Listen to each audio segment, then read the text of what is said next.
Hi friends, welcome to my classroom. বন্ধুরা, এই ভিডিওতে মাধ্যমিক 65 ফেব্রুয়ারি 2025 এর অঙ্কের যে 17 নম্বর সেট আছে, নিউ ইন্টিগ্রেটেড গভর্নমেন্ট স্কুল, এর এক দাগ থেকে পরপর সমস্ত অঙ্কগুলো করব। তো শুরুতেই বলবো, আমার চ্যানেলে প্রথম হয়ে থাকলে অবশ্যই চ্যানেল সাবস্ক্রাইব করবে এবং ভিডিওটি অবশ্যই তোমার বন্ধুদের সাথে শেয়ার করবে। আর ফেসবুক থেকে দেখে দেখলে আমার পেজটিকে অবশ্যই লাইক করবে, ফলো করবে। তো এখানে এক দাগে আছে ত্রৈমাসিক পর্বের চক্রবৃদ্ধি সুদের ক্ষেত্রে চক্রবৃদ্ধি সুদ ও সরল সুদ সমান থাকে। তাহলে এটা হচ্ছে ত্রৈমাসিক, অর্থাৎ 3 মাস পর পর চেঞ্জ হবে। তাহলে 3 মাস পর পর যদি চেঞ্জ হয়, তো 3 মাসের চক্রবৃদ্ধি সুদ ও সরল সুদ সমান হবে। এটা সি উত্তর হবে। তারপরে আছে x square plus bx plus c সমান 0 সমীকরণে বীজদ্বয় সমান হবে যদি। তাহলে এখানে বীজদ্বয় সমান হওয়ার শর্ত কি সেটা বের করতে হবে। তাহলে বীজদ্বয় সমান হওয়ার শর্ত, নিরূপক ইজ ইকুয়াল টু 0,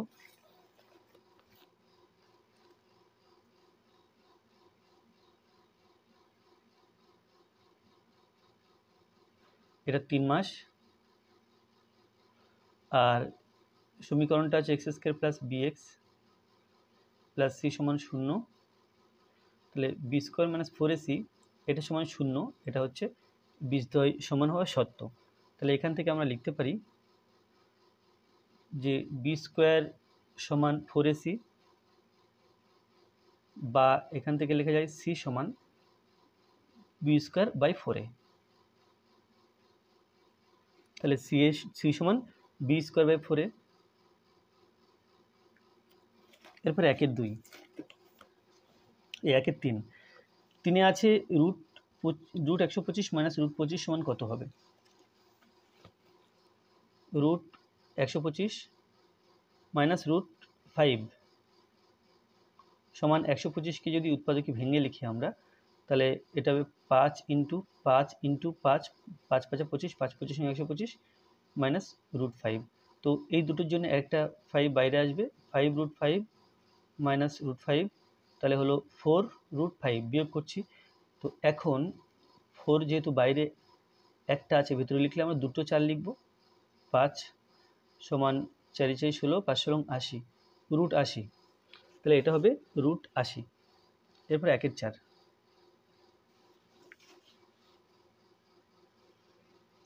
এবি বৃত্তের একটি জ্যা, সিওবি বৃত্তের একটি ব্যাস, ওডি এবি জ্যায়ের ওপর একটি লম্ব, ওডি এবি এর ওপর লম্ব, ওডি সমান 4 সেন্টিমিটার হলে সি এর দৈর্ঘ্য কত? তাহলে এবি হচ্ছে বৃত্তের একটি জ্যা।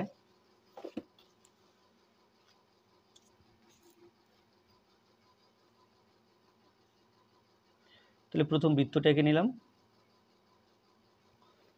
তারপরে বৃত্তের জ্যা এবি আঁকতে হবে। আমি এখানে এবি এঁকে নিলাম,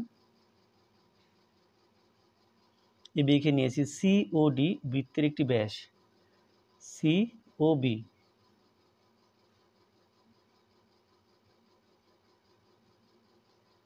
এটা বৃত্তের ব্যাস। তারপরে ওডি এবি জ্যায়ের উপর একটি লম্ব, এবি জ্যায়ের উপরে ওডি লম্ব।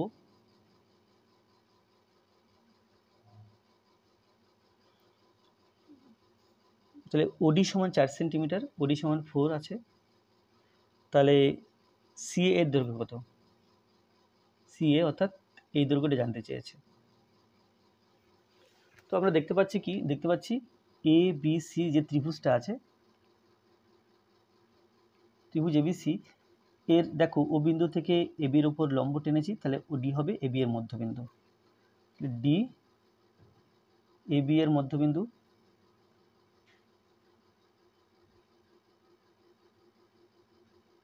ডি এবি এর মধ্যবিন্দু। আবার ও বৃত্তের কেন্দ্র, তাহলে বিসি এর মধ্যবিন্দু ও, বিসি এর মধ্যবিন্দু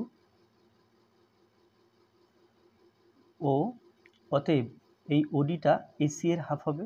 অতএব ওডি এসি এর সমান্তরাল এবং অর্ধেক। ওডি সমান হাফ অফ এসি। তো আবার দেখো এখানে ওডির মান দেওয়া আছে 4, এটা 4 দেওয়া আছে, তাহলে লিখবো এসি বা সিএ লিখতে পারি। এখানে সিএ সমান 2OD is equal two 2 into ওডি এর মান 4 দেওয়া আছে, 2 ইন্টু 4 সেমি, এটা ইজ ইকুয়াল টু 8 সেন্টিমিটার। তাহলে 4 হয়ে গেল। এরপরে 5, একটি লম্ববৃত্তাকার চোঙের ভূমিতলের পরিধি চোঙের উচ্চতার সঙ্গে সমান হলে চোঙটির আয়তন কত হবে? ভূমিতলের পরিধি চোঙটির উচ্চতার সাথে সমান। তাহলে এখানে চোঙটির ব্যাসার্ধ এবং উচ্চতা ধরে নিতে হবে। মনে করি চোঙের ব্যাসার্ধ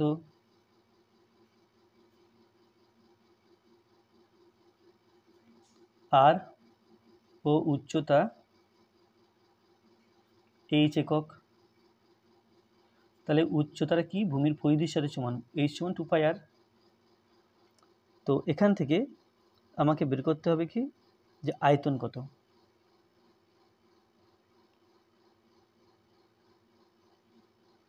আচ্ছা, এখান থেকে একটা জিনিস লিখে নিই, এখানে r সমান π/2h, না h/2π। আচ্ছা, আয়তন সমান 4/3 πr³ সমান 4/3 পাই, আর এর মান h/2π হোল স্কয়ার সমান 4/3 পেলাম, পাই পেলাম, আর h² বাই 2 × 4 4πr²। তো সমান হলো, তাহলে 4 4 কেটে দিলাম, পাই এবং একটা পাই কাটছে, তাহলে h²/3π। তাহলে উত্তর হবে h²/3π। তাহলে চোঙটির আয়তন কত হবে? তাহলে আচ্ছা এখানে আয়তনের সূত্রটা ভুল লেখা হয়েছে। আয়তন সমান পাই r² সমান পাই, আর এর মান h/2π, h/2π স্কোয়ার h সমান পাই ইন্টু h, তাহলে এটা h² হচ্ছে, h² by 2 × 4 4πr² into h, তাহলে পাই কেটে যাবে, তাহলে সমান h³/4π।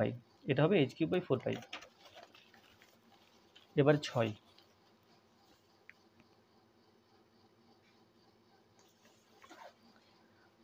তাহলে 1/6 আছে যে কোনো 5টি পূর্ণ সংখ্যার গড় শূন্য হলে তাদের মধ্যে একটি অবশ্যই ড্যাশ হবে। তাহলে এখানে প্রশ্নটা যেভাবে দেওয়া আছে, প্রশ্নটা যদি ঠিক হয়ে থাকে তাহলে উত্তর হবে কোনোটি নয়, আর যদি এখানে কোনো প্রিন্টিং মিস্টেক হয়ে থাকে তাহলে অন্য কোনো উত্তর হতে পারে। এখানে যে কোনো 5টি পূর্ণ সংখ্যার গড় শূন্য হলে তাদের মধ্যে অবশ্যই একটি হবে। এখানে নির্দিষ্ট করে কিছু বলা যাবে না, কারণ আমি এখানে একটা উদাহরণ দিচ্ছি। দেখো, মনে করো এই পূর্ণ সংখ্যাগুলো 6, 6-এর পরে -1 -2 আচ্ছা এটা 7 করলাম, 7 -1 -2 -3, আর এটা -4, তাহলে 7 8 9। এই 5টি পূর্ণ সংখ্যা, এদের গড় এটা সমান 0। দেখো, কারণ 9 থেকে 1 বিয়োগ করলে 8 থাকে, 8 থেকে 2 বিয়োগ করলে 6 থেকে, 6 থেকে 3 9 থেকে, আচ্ছা 8 6, তাহলে এটা 10 নিয়ে দেখি। 10, যদি 10 নিই তাহলে এইগুলো যোগ করলে 10 -10, এটা 10, তাহলে এই সংখ্যাগুলোর গড় কিন্তু 0 হলো, কিন্তু এদের মধ্যে একটাও 0 নেই। সুতরাং একটিকে 0 বা একটি 5 বা একটি -5 এমন কিছু বলা যাবে না। আমরা সংখ্যাগুলো যেমনভাবে ইচ্ছা নিতে পারি। সুতরাং 5টি সংখ্যার মৌলিক সংখ্যার গড় যদি 0 হয়, তাহলে 5টি পূর্ণ সংখ্যার গড় যদি 0 হয়, তাহলে তাদের মধ্যে একটি অবশ্যই কোন সংখ্যা হবে সেটি বলা যাবে না। এখানে উত্তর হবে কোনোটি নয়। তারপরে এখানে 2-এর দাগে এ অনুপাত আছে h/9, আর বি ও সি এর মূলধন অনুপাত 12:11। এ বি সি এর মূলধনের অনুপাত কত? তো এটা আমরা এইভাবে করব যে a বাই বি আছে 8/9, তারপরে b/c এটা আছে 12/11। তাহলে বি এখানে 12, এখানে 9, তাহলে 9 এবং এই 12 এর লসাগু করব। 3 তিরিকে 9, 3 4 12, তাহলে লসাগু হবে 3 তিরিকে 9, 4 9 36, 36 লসাগু। তাহলে বি এখানে 36 করবো, এখানেও 36 করবো। এখানে 36 করতে গেলে আমাকে 4 গুণ করতে হবে, আর এখানে 12কে 36 বলে আমাকে 3 গুণ করতে হবে। তাহলে প্রথম যে অনুপাত এর উপর নিচে 4 গুণ করলাম, পরের অনুপাতের উপর নিচে 3 গুণ করলাম। তাহলে 4 8 32 বাই 4 9 36, 3 12 36, 3 11 33, এটা আছে। অতএব A is to B is to C সমান 32 is to 36 is to 33, এটা হয়ে গেল। এরপরে 2 এর 2, 2 এর 2তে এরকম কিছু সংখ্যা দেওয়া আছে। করণীগুলির মধ্যে বৃহত্তম করণীটি হলো, এর মধ্যে কোনটা? তাহলে প্রথমটা আছে √2, তাহলে √2কে আমরা এভাবে লিখতে পারি 2 to the power 1/2। তারপর হচ্ছে 3√3 কিউব রুট অফ 3, তাহলে 3 to the power 1/3 লিখতে পারি। তারপরটা আছে 4√5, 5 to the power 1/4, আর 6√6। এবার করতে হবে কি, এই 2 3 4 6 এর লসাগু করতে হবে।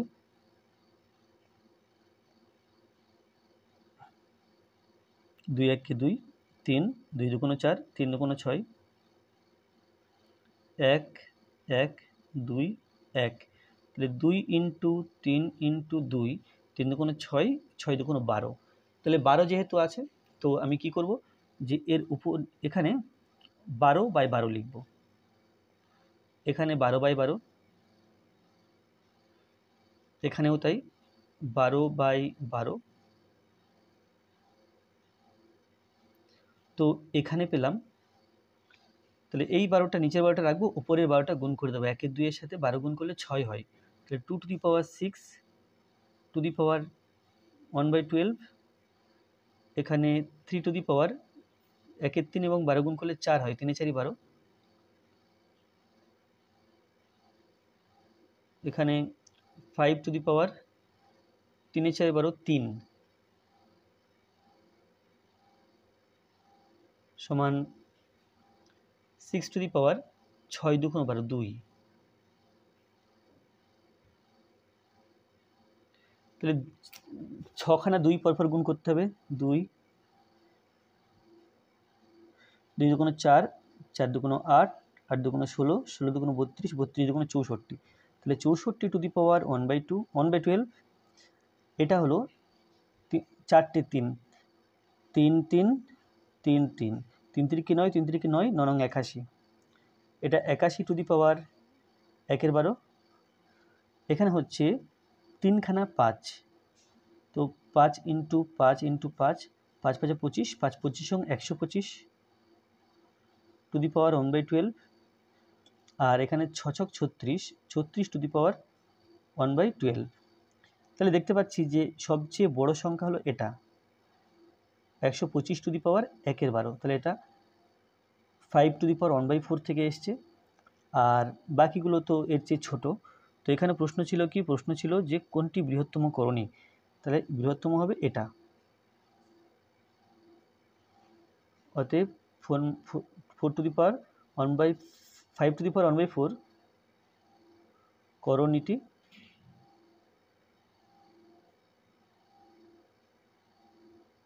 বৃহত্তম।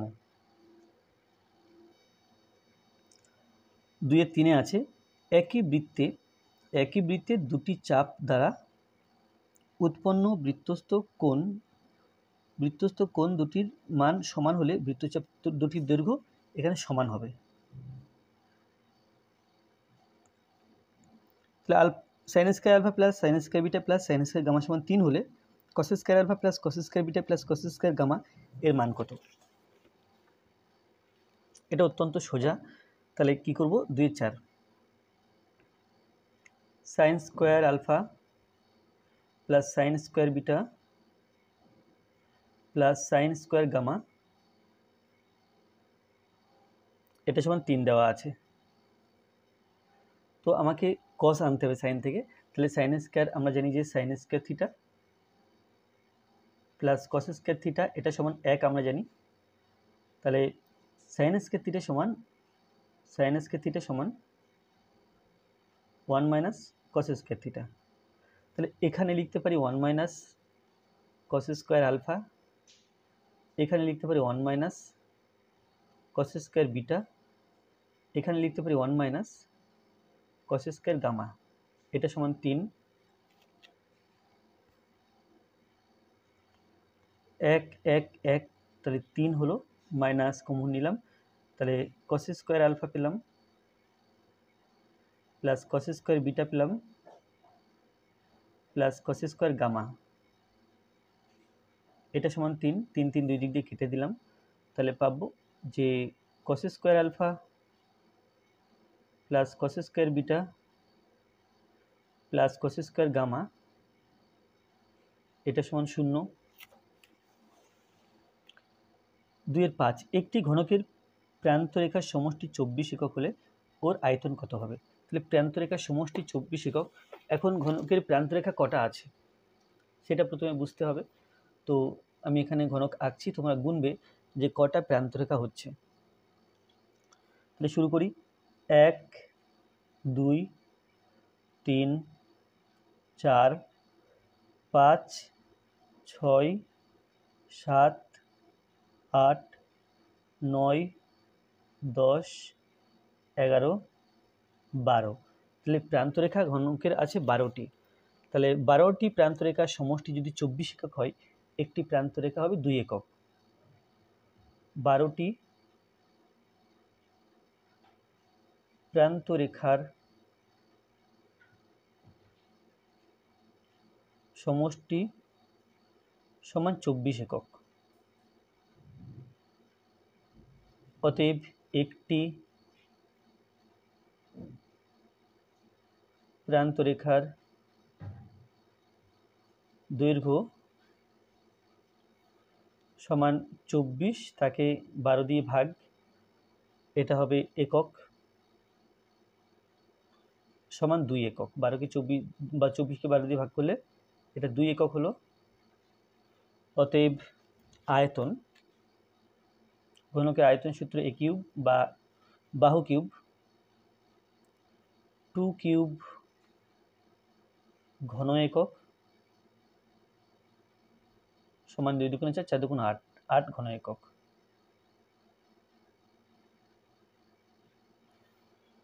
এরপরে আছে 2-6।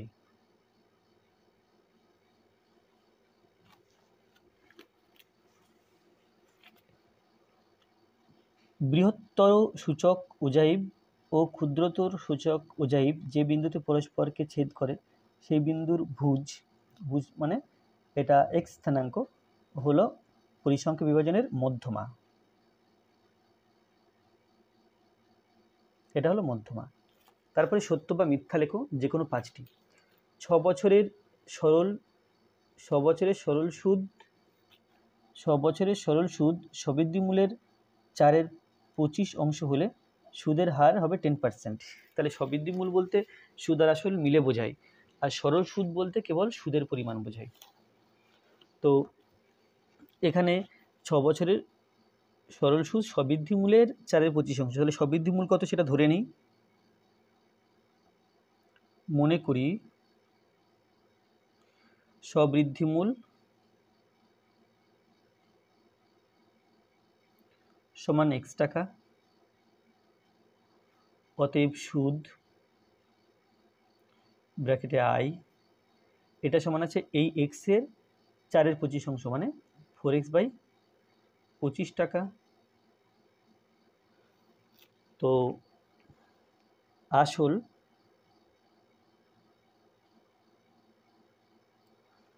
ছ বছরের সরল সুদ সবৃদ্ধিমূলের, আচ্ছা আসল ব্র্যাকেটে পি, এই সুদ আসল মিলে এর থেকে এই সুদটা বিয়োগ করব, x মাইনাস 4x/25, তাহলে এটা হচ্ছে 25x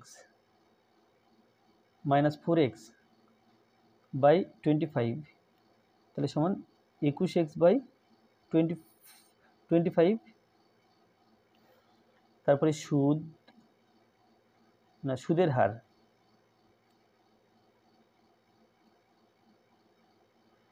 হার, এটা আমাকে বের করতে হবে, 10% হয় কিনা দেখতে হবে। তাহলে আমরা জানি যে আই সমান PRT by 100,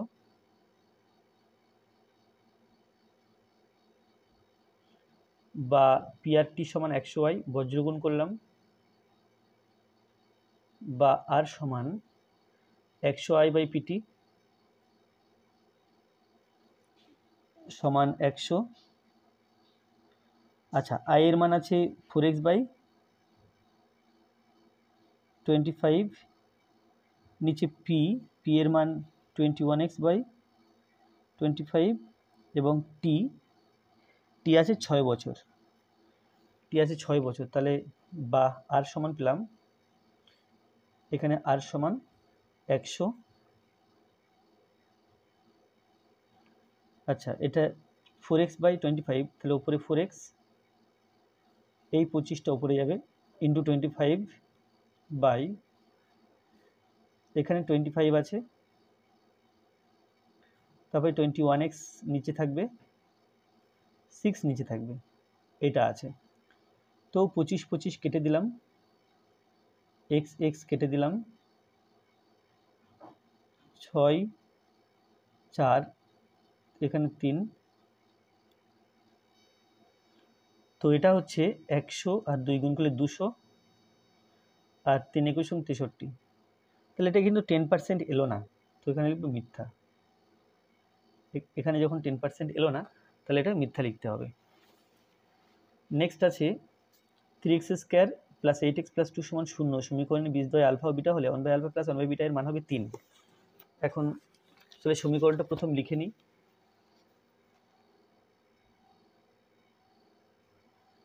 3x square plus 8x plus 2 is equal two 0। তাহলে সমীকরণে বীজদ্বয় আলফা ও বিটা আছে, তাহলে আলফা প্লাস বিটা এর সূত্র হচ্ছে মাইনাস বি বাই এ, অর্থাৎ -8/3, ও আলফা বিটা সমান সি বাই এ, অর্থাৎ 2/3। অতএব 1 by alpha plus 1 by beta সমান, আলফা আর বিটা এর লসাগু হলো আলফা বিটা।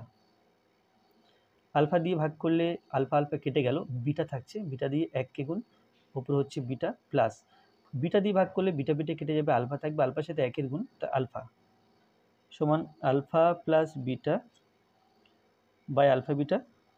আচ্ছা, আলফা প্লাস বিটা সমান -8/3, তাহলে -8/3 লিখব। আর আলফা বিটা সমান 2/3, তাহলে এখানে 2/3 লিখলাম, সমান -8/3, আর ভাগটাকে গুণ চিহ্ন দিলে পরের ভগ্নাংশটা উল্টে লিখতে হয়, তাহলে এটা 3/2, 4 2 8, তাহলে এটা হচ্ছে -4।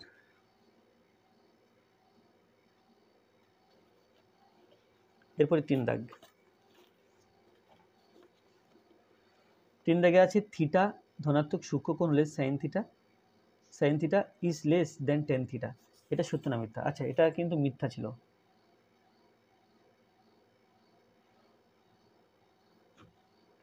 তো এটা প্রমাণ করার জন্য বা এটা দেখানোর জন্য আমরা একটা সমকোণী ত্রিভুজ এঁকে নেব। এটা একটা সমকোণী ত্রিভুজ এ বি সি, আর এটা হলো থিটা। এরপরে সাইন থিটা সমান লম্ব বাই অতিভুজ, অর্থাৎ এবি বাই এসি, আর ট্যান থিটা সমান লম্ব বাই ভূমি, এবি বাই বিসি। তাহলে এই যে এসি আছে, এসিটা সবসময় অতিভুজ, এটা লম্ব চেয়েও বড় আবার ভূমির চেয়েও বড়, তাহলে এসি এটা বিসির চেয়ে সবসময় বড়। এবিটা একই আছে, বাট এসিটা সবসময় বড়, বিসিটা সবসময় ছোট। তাহলে আমরা বলতে পারি যে এবিকে বড় সংখ্যা দিয়ে ভাগ করছি, আর এখানে এবিকে ছোট সংখ্যা দিয়ে ভাগ করছি। তাহলে এখান থেকে আমরা বলতে পারবো যে অতএব এবি বাই এসি, অর্থাৎ যেখানে বড় সংখ্যা দিয়ে ভাগ করছি, এটা সবসময় ছোট হবে এবি বাই বিসির চেয়ে। তাহলে এবি বাই এসি এটা হচ্ছে সাইন থিটা, তাহলে অতএব বলতে পারি sine theta is less than tan theta. তাহলে সাইন থিটা টেন থিটার চেয়ে সবসময় ছোট। তাহলে এটা সত্য, এটাই প্রশ্নের মধ্যে বলা আছে, তাহলে এটা সত্য। এরপর 3-4, 3-4 আছে এবিসিডি এবিসিডি বৃত্তস্থ ট্র্যাপিজিয়াম এবি সমান্তরাল ডিসি, কোণ এবিসি সমান 85 ডিগ্রি হলে কোণ বিসিডি সমান 95 ডিগ্রি হবে। তাহলে 95 ডিগ্রি হবে কিনা সেটা যাচাই করতে হবে।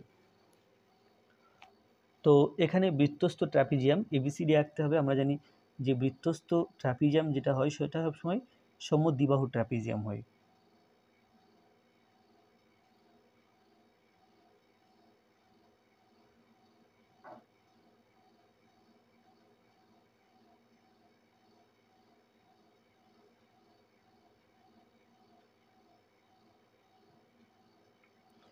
তো এবি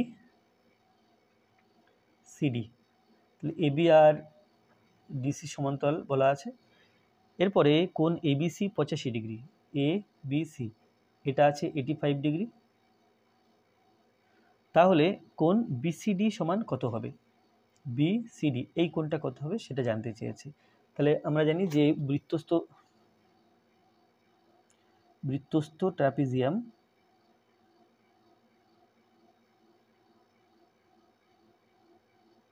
সর্বদা সমদ্বিবাহু ট্র্যাপিজিয়াম, বা এটা সমদ্বিবাহু ট্র্যাপিজিয়াম না বললেও আমরা বলতে পারতাম। তো যাই হোক, এটা আমি এক্সট্রা তথ্য দিয়ে রাখলাম যে ট্র্যাপিজিয়াম সমদ্বিবাহু ট্র্যাপিজিয়াম। তাহলে এই ধারণাটা কিন্তু এই অঙ্কটা করার ক্ষেত্রে কাজে লাগবে না। তো এই ধারণাটা কাজে লাগবে না, আমরা এখান থেকেই বলতে পারবো যে এবি আর ডিসি সমান্তরাল, এবি ডিসি সমান্তরাল ও বিসি ভেদক। তাহলে কোনো সমান্তরাল সরলরেখা যুগলকে কোনো ভেদক ছেদ করলে একই পাশে কোণ দুটোর যোগফল 180 ডিগ্রি হয়। তাহলে অতএব কোণ এবিসি প্লাস এই কোণটা কোণ বিসিডি সমান 180 ডিগ্রি। তাহলে এখান থেকে বলতে পারি কোণ যে এবিসি আছে এটা 85 ডিগ্রি প্লাস কোণ বিসিডি সমান 180 ডিগ্রি, বা কোণ বিসিডি সমান 180 ডিগ্রি মাইনাস 85 ডিগ্রি, তাহলে এটা হলো 95 ডিগ্রি।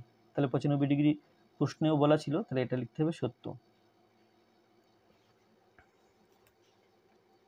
নেক্সট আছে যদি এ বি, যদি এ বি এর সঙ্গে ব্যস্তভেদে থাকে তাহলে এ 1/b এর সঙ্গে সরলভেদে থাকবে। তাহলে দেখা যাক যে সরলভেদে থাকবে কিনা।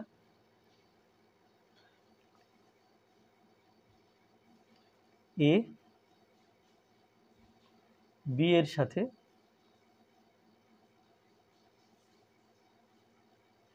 ব্যস্তভেদে আছে, তাহলে অতএব এ সমানুপাতি 1/b, সমান চিহ্ন লিখলে আমরা লিখতে পারি এ সমান কে গুণ করব, তাহলে কে বাই বি হবে।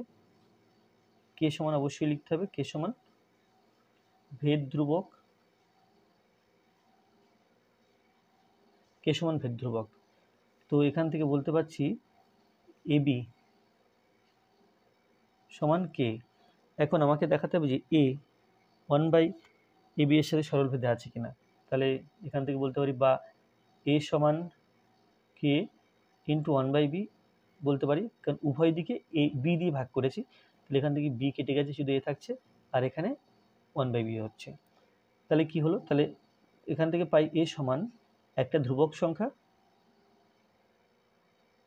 ইন্টু 1/b, অর্থাৎ বলা যায় এ সমানুপাতি 1/b। তাহলে এটা সত্য, অর্থাৎ এ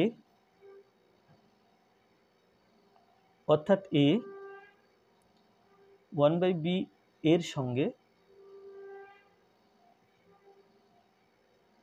1/b এর সঙ্গে সরল ভেদে থাকবে।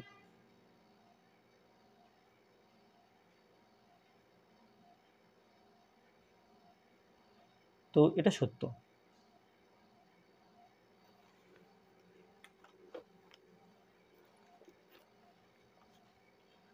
নেক্সট আছে একটি পরিসংখ্যা বিভাজনের গড় 10, summation of a by x i is equal to 200 তাহলে মোট পরিসংখ্যা ইজ ইকুয়াল টু 10। তো 10 হবে কি না জানি না, সেটা এখানে তথ্যগুলো নিয়ে দেখতে হবে যে 10 হচ্ছে কিনা। তাহলে এখানে কি কি দেওয়া আছে সেটা লিখে নিই। এখানে এক্স বার, এটা 10 দেওয়া আছে। Summation of F x I, এটা দেওয়া আছে 200। সামেশন অফ এফ আই আমাকে বের করতে হবে। এফ আই আছে, এখানে 10 বলা আছে, তো আমি দেখব সেটা 10 হচ্ছে কিনা। তো x bar is equal to summation of f i x i by summation of f i. তো এখান থেকে বলতে পারি এটা সমান 10, এর মান 200, এর মান আমাকে বের করতে হবে। তো বা 10 into summation of f I সমান 200,